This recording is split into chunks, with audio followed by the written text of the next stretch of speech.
नाज़रीन, खैरपुर में ॾात अदबी कॉन्फ्रेंस भी थी आहे। उन सां गॾु ॾात किताब जी महवरत थी आहे। हिते अदीबनि, कलमकारनि, साफ़िन वॾे अंग में शिरकत कई आहे। छो त उन हवाले सां हिते शिरकत करण सां ॻाल्हि ॿोल कयूं त छा पिया ॿुधाइनि, जंहिंमें काफ़ी अदीब, शाइर ऐं फ़िक्री शख़्सियतूं गॾु आहिनि ऐं जिन गॾिजी इन ॾात वारे ख़ुशूसी शुमारे में पंहिंजा हिसा मुख़्तलिफ़ सूरतुनि में ॻंढिया, जिन में कुझु दोस्तनि उन्हनि ते ख़्यालनि जो इज़हार बि कयो।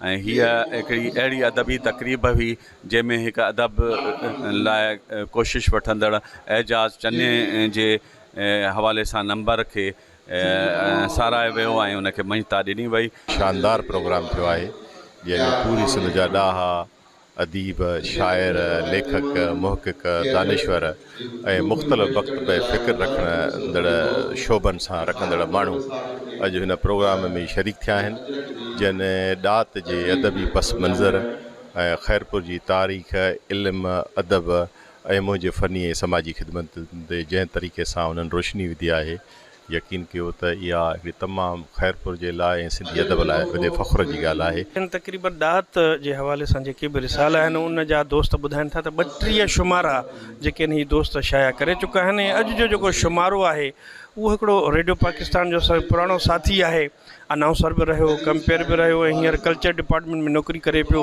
एजाज़ चन्ना साहब उन जे हवाले सां जेको आहे सो हीउ जेको शुमारो शामिलु कयो वियो आहे।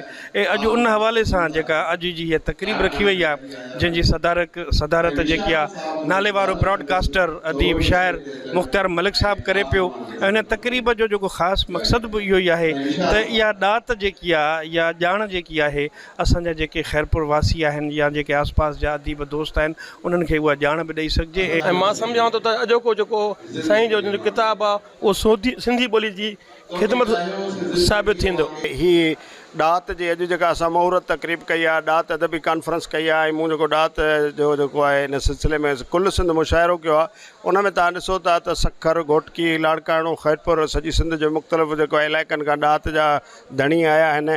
ऐं अल्हम्दुलिल्लाह उन्हनि ॾात जो जेको अदबी कंट्रीब्यूशन आहे, ॾात जो जेको तारीख़ी कंट्रीब्यूशन आहे, ॾात जी जेका किरदार साज़ी थियल आहे, ॾात जो जेको ॿोलीअ जी ख़िदमत आहे, उन्हनि ते ॻाल्हायो अथऊं त उहो मुंहिंजे लाइ हिकिड़े एज़ाज़ खां घटि न आहे। कैमरामैन आफ्ताब सां गॾु ख़ादिम जणी जो KTN न्यूज़ खैरपुर मीरस।